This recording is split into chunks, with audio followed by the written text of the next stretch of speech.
Нашли по рекламке холодильник в Мюнхене, потому что очень любим пить холодное пиво. Тут в Германии просто, чтобы стать немцем, надо пить холодное пиво. Короче, все по 5 евро вообще. Велики по 5 евро, машины по 200, по 400.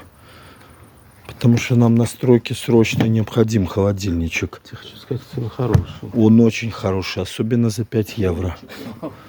Немцы продали, я говорю, Верзентаус Руссанд, отлично. Пейте русские пиво, не будем воевать. Крых и шлехт. Ну, короче, такие дела. Вот такие тенхаусы тут. Такие тенхаусы. Все, надо нестись с утра аж на работу. Серьезные дела у нас. На работу. Надо еще пару машин дешевых купить. Слышишь, давай я за руль сяду. Чего ты? Ты не сможешь, да, где-нибудь уронишь. Да не бы что, самый аккуратный водитель.